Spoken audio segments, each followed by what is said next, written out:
Good morning बच्चों। Students, now we have the next topic transformer. Electromagnetic induction में बेटा हमने स्टडी किया था। लास्ट जो हमारा टॉपिक था दैट इज म्यूचुअल इंडक्शन। और म्यूचुअल में हमने बात की थी कि जब कभी भी यदि हम प्राइमरी कॉइल में करंट को चेंज कर रहे हैं तो उसके कॉरस्पॉन्डिंग सेकेंडरी के अंदर जो है फ्लक्स जो लिंक होगा यदि वो चेंज हो रहा है तो वहाँ ईएमएफ प्रोड्यूस होगी और वो हर तरह से अपोज करेगी उस कॉज को जो रिस्पॉन्सिबल है उसके प्रोडक्शन को। तो जो ट्रांसफॉर्मर हमारा जो है बेटा ये म्यूचुअल इंडक्शन के कॉन्सेप्ट पे ही वर्क करता है। इसके पीछे जो प्रिंसिपल काम करता है वो म्यूचुअल इंडक्शन ही है। आपने जगह जगह देखा होगा, आपकी गली के नुक्कड़ के ऊपर देखा होगा एक ट्रांसफॉर्मर लगा है जिसमें साउंड भी आता रहता है। कई बार हम जब नज़दीक से गुजरते हैं तो एक ह्यूमिंग साउंड हमें सुनाई देता है। तो वहाँ जो सप्लाई आ रही है, जैसा कि हम बात करते हैं कि जो जनरेटिंग स्टेशन होता है वहाँ पर 6600 वोल्ट प्रोड्यूस की जाती है और फिर उसको कन्वर्ट किया जाता है 1,32,000 वोल्ट के अंदर। लेकिन उस लो वोल्टेज को हाई वोल्टेज में कन्वर्ट करने के लिए जो कॉन्सेप्ट हम यूज़ करते हैं दैट इज ट्रांसफॉर्मर का, जिसको बोलते हैं स्टेप अप ट्रांसफॉर्मर, जो वोल्टेज को इंक्रीज कर देता है, एंड स्टेप डाउन जो वोल्टेज को डिक्रीज कर देता है। तो 6600 से 1,32,000 वोल्ट में कन्वर्ट किया जाता है। उसके बाद उसको 1,32,000 जो हमें मिला उसको कन्वर्ट किया जाता है बच्चों किसके अंदर, उसको कन्वर्ट किया जाता है 11,000 वोल्ट में। लेकिन 11,000 वोल्ट में कन्वर्ट करने के लिए स्ट्रक्चर कुछ इस तरह से हमारा है। वहाँ यूज़ किया जाता है स्टेप डाउन ट्रांसफॉर्मर। तो जनरेटिंग स्टेशन 6600 वोल्ट, उसके बाद स्टेप अप ट्रांसफॉर्मर की हेल्प से, तो जैसा कि यहीं से पता लग गया आपको कि स्टेप अप कुछ और ना होके जो वोल्टेज को इंक्रीज करता है, अल्टरनेटिंग वोल्टेज को इंक्रीज करता है। और फिर वो 1,32 जो है 1,32,000 वोल्ट जो है उसको स्टेप डाउन किया जाता है 11,000 वोल्ट में। और 11,000 वोल्ट स्टेप डाउन का मतलब डिक्रीज कर देना। और अब जो हमारी गली के नुक्कड़ पे जो सप्लाई आ गई वो आ गई 11,000 वोल्ट।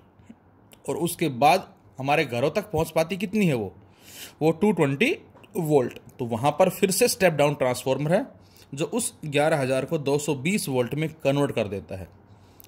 अब 220 वोल्ट घर में आ गई, लेकिन घर में भी जो अलग अलग इलेक्ट्रिक अप्लायंसेज हैं बच्चों, उसमें किसी में वोल्टेज कम किसी में ज़्यादा, जो हम स्टडी करते हैं अक्सर। मोबाइल को चार्ज करने के लिए हमें वोल्टेज नेग्लिजिबल चाहिए। इसके अलावा अलग अलग अप्लायंसेज हो गया, रेफ्रिजरेटर है, एसी है, कूलर है, जो भी है। तो वहाँ पर अगेन हमने जो सॉकेट्स लिए हुए हैं उनके जो भी हम वहाँ पर स्टेबलाइजर यूज़ करते हैं, उन स्टेबलाइजर में भी बच्चों ट्रांसफॉर्मर लगा होता है जो रिक्वायरमेंट के अकॉर्डिंग उस वोल्टेज को कम से ज़्यादा या ज़्यादा से कम में कन्वर्ट करता है।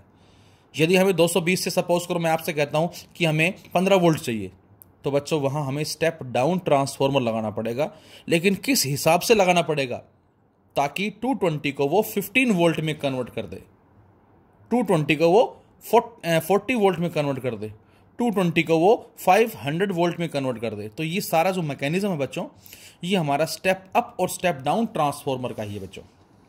तो विदाउट वेस्टिंग आवर टाइम हम अपने टॉपिक पर आते हैं that is transformer.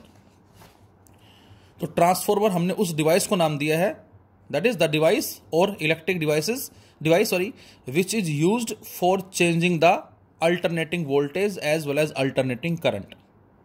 The device or we can say the electric device which is used for changing the alternating voltage as well as alternating current।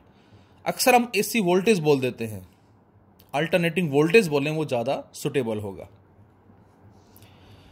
अब बात आती है कि जो इंक्रीज करता है उसको हम क्या बोलते हैं, जो डिक्रीज करता है उसको हम क्या बोलते हैं। तो आंसर है transformer which increase the alternating voltage is known as step up transformer, voltage को इंक्रीज कर देना, and which decrease the AC is known as step down. तो स्टेप अप जो इंक्रीज कर दे बेटा, एंड स्टेप डाउन जो डिक्रीज करे।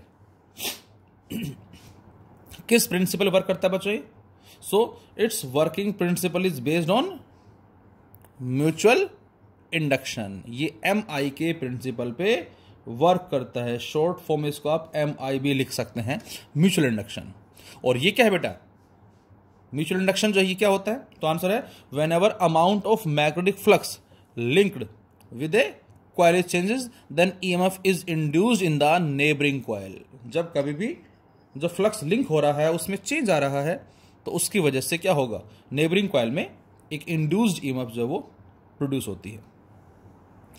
अब कंस्ट्रक्शन और वर्किंग पार्ट में देखे जरा इसमें हम, ये आपको डायग्राम नजर आ रहा है, this is a rectangular soft iron.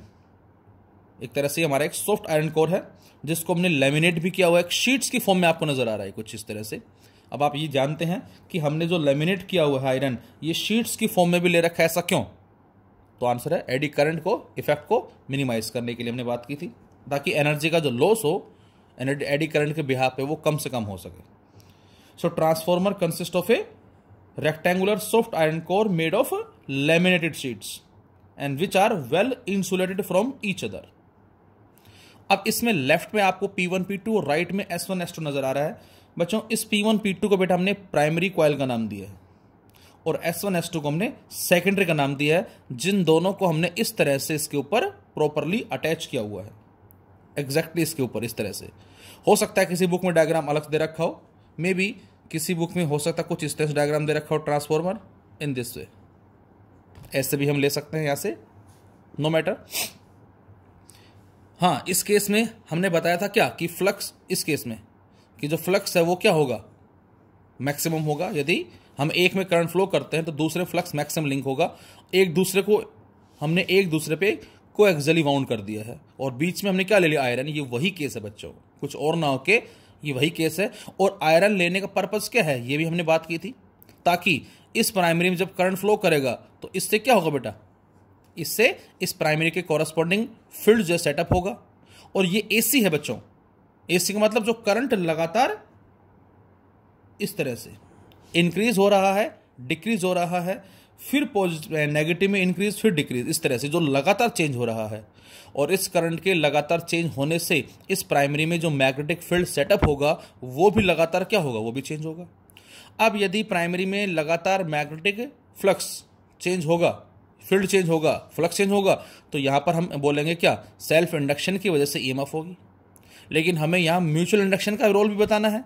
तो अब जो फील्ड लाइनें यहां से इमिट हो रही हैं उन फील्ड लाइनों का इफेक्ट इसके ऊपर मैक्सिमम हो सके, इसलिए हम बच्चों हम क्या लेते हैं, आयरन लेते हैं, क्योंकि इसकी हाई मैग्नेटिक परमिबिलिटी होती है।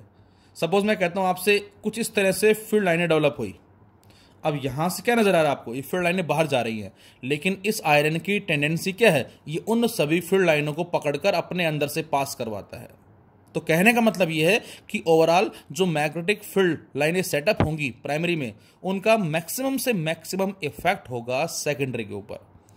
जो लॉस होगा, फ्लक्स का लीकेज जो होगा, वो हम ये बोल सकते हैं नेग्लिजिबल होगा, लेकिन होगा। एक तरह से हम बोल सकते हैं कि जो मैग्नेटिक फ्लक्स लीक आउट हो रहा है उसका वो रिप्रेजेंट करता है एनर्जी लॉस को, लेकिन उसके इफेक्ट को मिनिमाइज करने के लिए हमने इन दोनों को एक आयरन के रेस्पेक्ट में कुछ इस तरह से कनेक्ट किया हुआ है। और यहां पर हमने एक अल्टरनेटिंग सोर्स ऑफ EMF जो कनेक्ट किया है प्राइमरी के कॉरस्पॉन्डिंग, और आउटपुट जो हमें मिल रहा है बच्चों वो मिल रहा है S1 S2 सेकेंडरी के corresponding across a load register. ये लोड रजिस्टर का काम क्या होता है बेटा, तो आंसर है जहां हमें आउटपुट मिलता है उसके कॉरस्पॉन्डिंग जो भी हमने अप्लायंस लगा रखी है ये उसका रेजिस्टेंस हो गया। अब ये हम पढ़ चुके हैं कि अल्टरनेटिंग करंट और अल्टरनेटिंग वोल्टेज में जो इक्वेशन हम लेते हैं बेटा, E is equal to E0 sin omega t. AC dynamo के रेस्पेक्ट में भी हमने बात की थी, और करंट के लिए I is equal to I0 sin omega t. अब डायरेक्ट हम अपने पॉइंट्स पे आते हैं। हमें पता है कि जो मैग्नेटिक फ्लक्स लिंक होता है बेटा वो किस किस पे डिपेंड करता है, जो अभी तक हमने स्टडी किया। अभी तक हमने स्टडी किया है किसके, B पे, A पे, एज वेल एज थीटा पे। इसके अलावा बच्चों मैंने एक फैक्टर और बताया था आपको, N is the number of turns. May be चाहे वो आप कैपिटल N लिखना चाहो कैपिटल N लिख दो, और स्मॉल n लिखना चाहो स्मॉल n लिख सकते हो सकता है बुक में दोनों ही सिंबल ले रखे हो, किसी ने स्मॉल n ले रखा हो और किसी ने कैपिटल N। तो चाहे स्मॉल n माने या कैपिटल N माने, ये रिप्रेजेंट कर रहा है नंबर ऑफ टर्न्स को। तो इसका मतलब सीधा सीधा हम बोल सकते हैं कि जो मैग्नेटिक फ्लक्स लिंक होगा मे बी प्राइमरी और सेकेंडरी, वो किस पे डिपेंड करेगा, नंबर ऑफ टर्न्स पे डिपेंड करेगा। So we can say 5P means flux across primary depends on NP। NP is the number of turns in primary, and phi S depends on N S, number of turns in that is secondary. हमने क्या किया बेटा, हमने इसको मान लिया suppose इसको equation second और इसको थर्ड, और अब थर्ड अपॉन सेकंड कर दिया, मीन्स डिवाइड कर दिया। तो बच्चों जैसे डिवाइड करेंगे तो ये आ जाएगा बेटा phi S upon phi P equal to N S upon N P. और यहां से कह सकते हैं क्या कि फाई एस जो आएगा that is equal to N S upon N P into phi P. ये हमारे रिलेशन आ गए फ्लक्स में। और यदि बच्चों हम इस इक्वेशन को डिफरेंशिएट कर दें विद रिस्पेक्ट टू टाइम तो क्या बन जाएगा, इसको डिफरेंशिएट कर दिया हमने तो ये बनेगा d phi S by D t.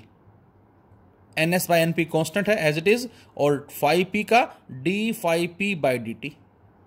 अब आप सोचें ईएमएफ में और फ्लक्स में क्या रिलेशन है, तो आंसर है ई बराबर होती है minus D phi by D T. तो इसका मतलब ई एस बराबर किसके आएगी, minus D phi S by D T. ये वही है सेम, इसको आप ऐसे लिखना चाहो ऐसे लिख सकते हो, एक ही बात है। और ईपी क्या होगा बेटा, EP is minus D phi P by D T. तो अब हम यदि D phi S by D T की जगह माइनस ई एस लिख दें, यहां इसकी जगह माइनस ई एस, और इसकी जगह क्या लिख दें बेटा माइनस ईपी, तो माइनस से माइनस कट जाएगा, तो फाइनली हमें यहां पर क्या मिलेगा, E S E M F across secondary equal to N S upon N P into E P. E P is the E M F across primary. तो ये हमारा रिलेशन आ गया, E S equal to N S upon N P into E P. E S क्या होगा बेटा, E M F across secondary. E P क्या होगा, E M F across primary. N S क्या होगा, number of turns across secondary, और N P क्या होगा बच्चों, number of turns across primary. और यहां जो N S upon N P है बच्चों, इसको हम नाम क्या देते हैं, इसको हम टर्न्स रेशियो का नाम देते हैं या ट्रांसफॉर्मेशन रेशियो का नाम देते हैं।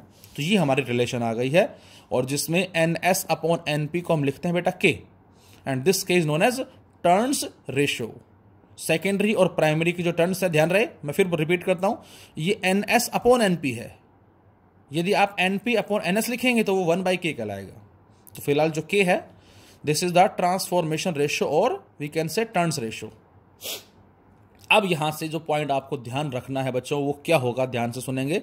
If N S is greater than N P, यदि एन एस की वैल्यू एन पी से ज्यादा है, मतलब सेकेंडरी में जो टर्न्स हैं वो प्राइमरी से क्या है बच्चों, ज्यादा है, first. Second, if E S is greater then E P, यदि सेकेंडरी में जो ईएमएफ है वो प्राइमरी से ज्यादा है बेटा, तो इन दोनों कंडीशंस का मतलब क्या है, the transformer is set to be step up, step up. तो ये हमारी पहली कंडीशन, और दूसरी कंडीशंस आ गई हैं स्टेप अप ट्रांसफॉर्मर के लिए। मतलब जब भी आपसे कहा जाए कि N S is greater than N P, which type of transformer is this, तो आंसर होगा स्टेप अप ट्रांसफॉर्मर होगा। स्टेप अप का मतलब वोल्टेज जिसमें इंक्रीज हो जाएगा, या ये कहें E S is greater then E P, secondary में ई एम एफ ज्यादा है, प्राइमरी में ई एम एफ कम है। इन दोनों बातों का मतलब क्या है, ये स्टेप अप ट्रांसफॉर्मर है। अब जरा डायग्राम फिर से ध्यान से देखें। मैंने इस डायग्राम में यहां तो सपोज 2 या 3 टर्न्स दिखाई हैं, और यहां सपोज मैंने ज्यादा टर्न्स दिखाई हैं। तो अब आप सीधा सीधा बताएंगे कि सर ये जो ट्रांसफॉर्मर आपने बनाया है ये स्टेप अप होगा, ये स्टेप अप होगा। यदि बच्चों हम यहां ज्यादा टर्न्स दिखा देते प्राइमरी में और सेकेंडरी में कम टर्न्स दिखाते हैं तो वो इसका उल्टा हो जाता, दैट इज स्टेप डाउन हो जाता। तो या तो हम स्टेप अप यूज करते हैं या स्टेप डाउन। अब आप कहेंगे दोनों में बराबर कर दें, तो बराबर करने से होगा क्या, वो वोल्टेज एज इट इज रहेगी, not neither step up nor step down. तो स्टेप अप या स्टेप डाउन के लिए टर्न्स जो है वो हमें कम ज्यादा लेनी पड़ेंगी। तो यदि सेकेंडरी में टर्न्स ज्यादा है, प्राइमरी में कम है, या सेकेंडरी में ईएमएफ ज्यादा है, प्राइमरी में कम है बच्चों, तो उसको बोलेंगे बेटा हम क्या, स्टेप अप ट्रांसफॉर्मर। और यदि उल्टा कर दें हम, if NP is greater than NS, और we can say EP is greater than ES, तो उसको बोलेंगे स्टेप डाउन ट्रांसफॉर्मर। तो ये तो हमारे पास हो गया रिलेशन नंबर 1। इस पे बेस्ड न्यूमेरिकल्स हम एक्सपेक्ट कर सकते हैं एग्जाम में। अब दूसरी बात, हमने इनपुट में प्राइमरी में जिस रेट से एनर्जी डिलीवर की, क्या उसी रेट के कोरस्पॉन्डिंग हमें आउटपुट में रिजल्ट मिलता है? तो आंसर है वो तभी पॉसिबल होगा बच्चों जब एनर्जी का लॉस ना हो, there will be no loss of energy. मतलब जिस रेट से इनपुट में एनर्जी डिलीवर हो रही है उसी रेट से आउटपुट में हमें तभी मिल सकती है जब हम ये मान के चलें there will be no loss of energy. और इस तरह के ट्रांसफॉर्मर को हम आइडियल ट्रांसफॉर्मर भी बोलते हैं बच्चों। तो जिस रेट से, अब रेट ऑफ वर्क डन जो है पावर को रिप्रेजेंट करता है, तो यदि हम ये माने क्या, the rate at which the source transfer energy to the primary, जिस रेट से प्राइमरी में एनर्जी डिलीवर हो रही है, एक तरह से पावर हो गई, और पावर होती है V इंटू आई। V का मतलब वोल्टेज, I का मतलब करंट, जो कि यहां EPIP होगा। And the rate at which primary then transfer energy to the secondary, और सेकेंडरी में यदि as it is energy transfer हो रही है तो उसको बोलेंगे ESIS। So input power equal to output power. तो ये हम यूज कब करेंगे, जब कभी भी वर्ड हमें लिखा मिलेगा न्यूमेरिकल्स में आइडियल ट्रांसफॉर्मर के लिए, दोनों की पावर को बराबर रख दिया। ये क्या होगी EPIP, ये क्या होगी ESIS। तो बच्चों यहां से IS क्या आ जाएगा बेटा, यहां से IS आ जाएगा IP EP अपॉन ES। अब आप खुद देखें जरा, क्या जितना, यदि हम ये बात करते हैं कि दोनों में पावर जो है वो बराबर हो जाए, अब मैं आपसे कहता हूं हमने इसको इंक्रीज कर दिया तो जितना, सपोज इन दोनों का प्रोडक्ट हमने मान लिया 100 है, एज्यूम किया EPIP इज 100। अब मैंने आपसे कहा कि ES जो बेटा वो कितना है, 50 है, या 20 मान लेते हैं, 20 है। अब यदि ये प्रोडक्ट 100 है, ये 20 है, तो अब आप ये बताएं IS को कितना होना पड़ेगा 100 बनने के लिए। ये 20 है तो इसको हम क्या लेना पड़ेगा 5, तो 20 मल्टीप्लाई 5 कितना आ जाएगा 100 आ जाएगा।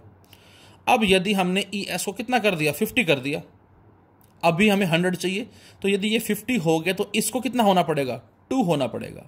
तो सीधा सीधा मतलब ये है हमारा कि जितना ES ज़्यादा होगा, ES ज़्यादा होगा, उतना IS क्या होगा बच्चों, कम होगा। तो यहां से हमें पता लगता है क्या, जितना ES ज़्यादा होगा बच्चों उतना IS क्या होगा बेटा, लेस होगा। और इसका मतलब जितना IS लेस होगा किससे, IP से, उसको भी हम क्या बोलते हैं, उसको भी बच्चों हम बोलेंगे step up. This is the step up transformer. तो स्टेप अप की हमें कंडीशन जो मिली, क्या मिली, स्टेप अप की 3 कंडीशन आ गई हैं। Condition number 1, number of turns जो होंगी किसमें, सेकेंडरी में, वो ज़्यादा होनी चाहिए प्राइमरी से, ये स्टेप अप ट्रांसफॉर्मर कहलाएगा। नंबर 2, EMF जो होगी सेकेंडरी में वो प्राइमरी से ज़्यादा होनी चाहिए, ये भी स्टेप अप कहलाएगा। नंबर 3, करंट जो होगा सेकेंडरी में वो प्राइमरी से लेस होना चाहिए बच्चों, ये भी क्या कहलाएगा, स्टेप अप कहलाएगा।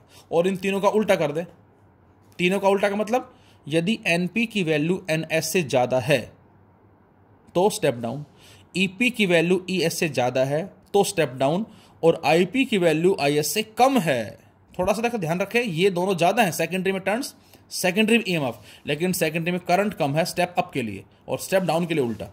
The reverse is also true for step down. तो ये हमने फाइंड आउट किया यहां से IS जो कितना आया, IP EP अपॉन ES। और अभी अभी हमने पढ़ा है ES equal to NS upon NP into EP। तो बेटा यहां से यदि मैं इस EP को नीचे ले आऊं यहां, तो ये बन जाएगा ES by EP equal to NS by NP, और इस रेशो को रख दो आप यहां पर, यहां, तो IS बराबर IP into EP by ES, और EP बाई ES बराबर किसके होता है, NS बाई NP के, और NP बाई NS बन जाएगा ये पुट करते ही, मतलब 1 बाई K बन जाएगा। इससे भी हमें न्यूमेरिकल्स मिलते हैं बच्चों, मतलब रिलेशन ये है हमारी फर्स्ट, फिर ये सेकंड है, और उसके बाद हम उसको आगे एक्सपेंड कर रहे हैं। तो यहां से रिजल्ट मिला हमें IS equal to IP into NP upon NS या IP अपॉन K।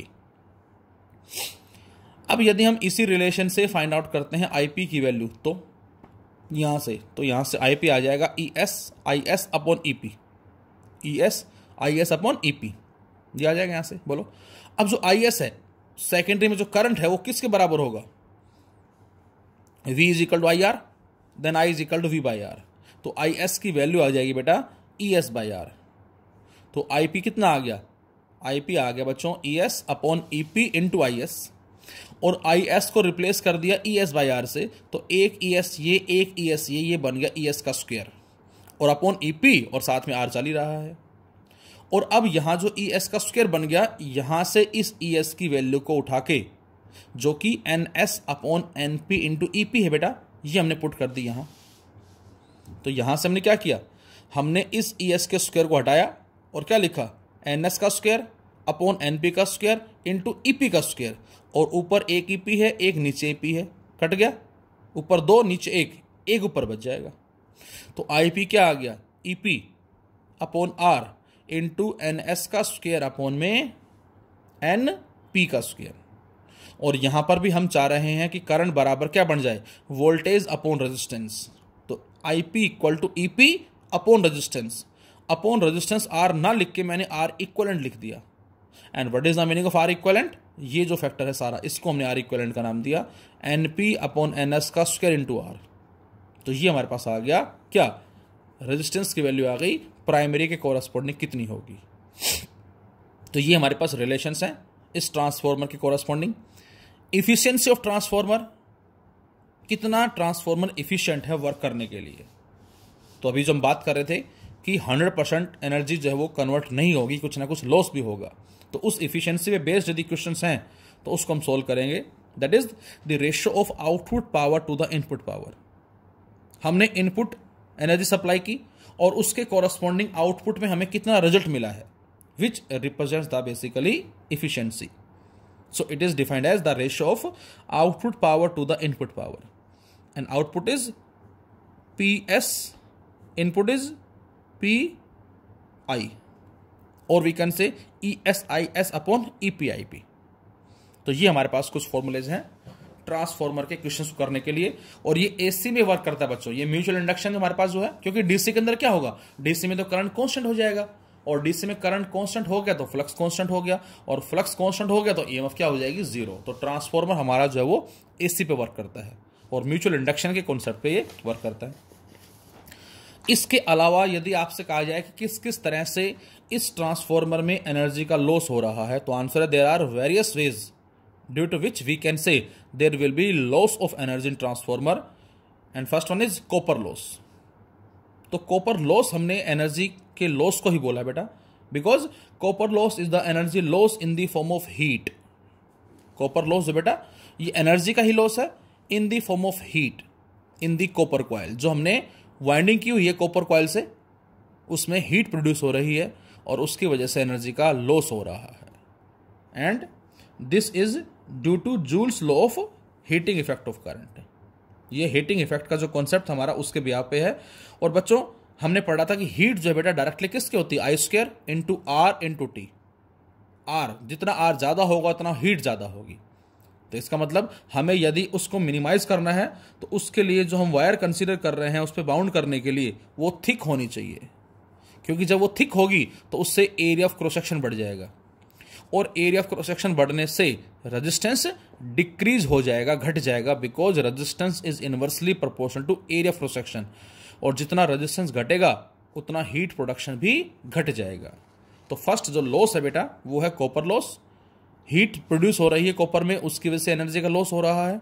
उसको मिनिमाइज करने के लिए हम थिक वायर कंसिडर करेंगे ताकि रेजिस्टेंस घट जाए, हीट घट जाए।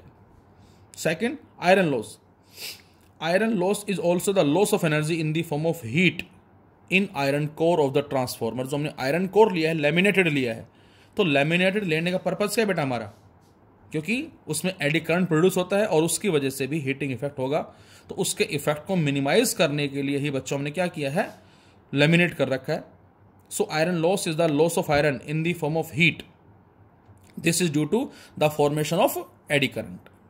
और इसको मिनिमाइज करने के लिए हम क्या करेंगे, एक लेमिनेटेड कोर लेंगे, लेमिनेशन कर देंगे ताकि एडी करंट के इफेक्ट को मिनिमाइज किया जा सके, और शीट्स की फॉर्म में लेंगे। डायरेक्ट एक थिक सॉफ्ट आयरन कोर ना लेके शीट्स की फॉर्म में होगा। इसके अलावा third one is leakage of magnetic flux.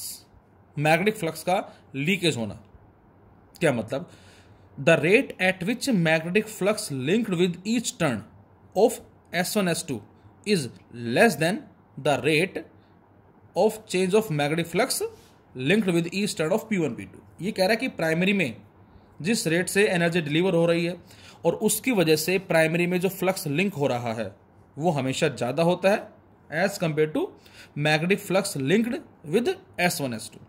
So we can say there will be some loss of magnetic flux. जो अभी हम बात कर रहे थे स्टार्टिंग में कि प्राइमरी में हमने एनर्जी सप्लाई की और उसकी वजह से फील्ड लाइनें सेटअप हुई हैं, फ्लक्स लिंक हुआ है। अब उस फील्ड लाइनों का इफेक्ट जब सेकेंडरी पे होगा तो सेकेंडरी पे जो फ्लक्स लिंक होगा वो भी इंक्रीज होगा, चेंज होगा मीन्स। लेकिन ये कहता है कि जो प्राइमरी में जो फ्लक्स लिंक हो रहा है वो ज़्यादा होता है एज कंपेयर टू सेकेंडरी। तो इसको मिनिमाइज करने के लिए बच्चों हम क्या करें, तो यही कॉन्सेप्ट हो गया पहला तो हमारा कि हमने लैमिनेटेड आयरन कोर ले रखा है और आयरन की परमेबिलिटी हाई होने से वो मैक्सिमम से मैक्सिमम फील्ड लाइनों को अपने अंदर से पास करवाएगा। दूसरा हम ये भी कह सकते हैं कि इस मैग्नेटिक फ्लक्स जो लीक आउट हो रहा है इसके इफेक्ट को मिनिमाइज करने के लिए हम उन जो हमने वाइंडिंग ले रखी है वो परफेक्ट हो, एक के ऊपर दूसरा हो, ताकि एक पे जब दूसरा होगा तो फील्ड लाइनें चलेंगी तो कहां से गुजरेंगी, वो उसी में से गुजर जाएंगी जो उसके एग्जैक्ट ऊपर है। So we can say it can be reduced by winding the primary and secondary coils over one another. एक दूसरे के ऊपर बांधने से कुछ हद तक हम इस इफेक्ट को मिनिमाइज कर सकते हैं। इसके अलावा मैग्नेटोस्ट्रिक्शन, मैग्नेटोस्ट्रिक्शन का मतलब ह्यूमिंग साउंड का प्रोड्यूस होना। जब भी हम ट्रांसफॉर्मर के नज़दीक से गुजरते हैं जो हमारी गली के नुक्कड़ पे लगे होते हैं सपोज, और अक्सर दिन के टाइम शोर शराबा ज़्यादा होता है, रात को जब बिल्कुल पीसफुल एनवायरनमेंट है और तब आप गुजर रहे हैं तो एक घूं घूं बोलते हैं जो हम सिंपल एक ह्यूमिंग साउंड जो है वो हमें सुनाई देता है, ए ह्यूमिंग साउंड ऑफ ट्रांसफॉर्मर। अब वो साउंड क्यों है, तो आंसर एक स्ट्रॉन्ग जो करंट प्रोड्यूस हो रहा है उसकी वजह से जो उसमें कॉइल मौजूद है उनमें एक स्ट्रॉन्ग ऑक्सीलेशन हो रहा है, वाइब्रेशन हो रहा है, और उसकी वजह से ही वहां पर एक ह्यूमिंग साउंड जो बच्चों को प्रोड्यूस हो रहा है। तो इसका मतलब कुछ एनर्जी जो है वो साउंड की फॉर्म में भी लॉस हो रहा है। तो इसका मतलब output power in transformer is रफली 90% ऑफ इनपुट पावर। आउटपुट जो हमें रिजल्ट मिलता है बेटा वो इनपुट का 90% मिलता है, कुछ परसेंटेज जो है वो ह्यूमिंग साउंड की वजह से लॉस हो जाता है। So these are the energy loss in transformer. Uses कहां करते हैं, तो आंसर है there are so many of uses. In voltage regulator जो हम स्टार्टिंग में बात कर रहे थे, वोल्टेज को रेगुलेट करने के लिए टीवी में भी हम यूज़ करते हैं, रेफ्रिजरेटर में हम यूज़ करते हैं, कंप्यूटर्स में हम यूज़ करते हैं, एयर कंडीशनर में हम यूज़ करते हैं। एयर कंडीशनर जो हमारे पास एसी जो हम यूज़ करते हैं, इन सभी में हमारा जो हम वोल्टेज सप्लाई स्टेबलाइजर यूज़ करते हैं उसमें हमारा यही कॉन्सेप्ट है। तो ऐसा नहीं ट्रांसफार्मर बड़े बड़े होते हैं, ये छोटे छोटे भी ट्रांसफार्मर होते हैं। कभी भी आप देखना कोई आपकी इलेक्ट्रिक अप्लायंस खराब हो गई लाइक स्टेबलाइजर, और उसको जब खोल कर देखेंगे आप तो वहाँ पर छोटा सा हमें इस तरह से एक सर्किट सा मिलता है जिसपे कॉइल इस तरह से कनेक्ट होती है आपस में। ये आप गूगल पे सर्च करके भी देख सकते हैं स्मॉल ट्रांसफार्मर कैसा होता है। इंडक्शन फर्नेस जो हम बात कर रहे थे, मेटल्स को मेल्ट करने के लिए एडी करंट में यूज़ किया जाता है। इसके अलावा जो आपने वेल्डर्स देखे हैं जो वेल्डिंग करने वाले होते हैं उनके पास भी ट्रांसफार्मर होता है जो वेल्डिंग पर्पज़ में यूज होता है। इसके अलावा जो सबसे बड़ा जो यूज़ हमारा हो गया बेटा वो क्या है, दैट इज एसी को लॉन्ग डिस्टेंस पे ट्रांसमिट करने के लिए भी हम इसका यूज करते हैं। अब आप सोच रहे होंगे कि 6600 को 132 में कन्वर्ट क्यों किया बेटा, तो आंसर है इसको हाई वोल्टेज करने से हमें फायदा क्या होगा, एनर्जी का जो लॉस है वो कुछ हद तक हमारा मिनिमाइज हो जाता है। इसके बारे में बात करेंगे। तो 6600, 132, 11000 एंड 220 फाइनली। आपसे कहा जाए कि हमारे पास बल्ब है, सपोज करें 100 वाट 40 वाट का मान लेते हैं, 40 वोल्ट का है, उसको चलाने के लिए 40 वोल्ट चाहिए। सप्लाई जो आ रही है वो 220 वोल्ट आ रही है, सप्लाई जो है 220 वोल्ट आ रही, तो उसको चलाने के लिए हमें क्या करना पड़ेगा, तो अभी अभी हमने एक फॉर्मूला लिखा था और उस फॉर्मूले में ES बराबर किसका था बेटा, NS/NP इंटू EP, ये हमारे पास आया था।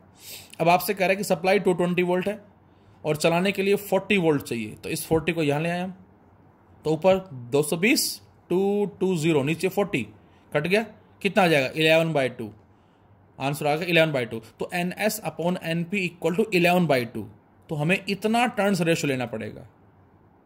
मतलब NS सेकेंडरी में हमारे पास जो वैल्यू है वो कितनी है, प्राइमरी में कितनी है, उनका जो रेशो होगा वो हमारा कितना आना चाहिए, 11/2 रेशो आना चाहिए। सेकेंडरी और प्राइमरी टर्न्स का रेशो 11/2 यदि आता है तो हम 220 वोल्ट सप्लाई से क्या कर सकते हैं, 40 वोल्ट के बल्ब को ग्लो कर सकते हैं। इस तरह से क्वेश्चंस हैं। इसके अलावा और भी क्वेश्चंस हैं जो मैं आपको असाइनमेंट में सेंड करूंगा। Thank you.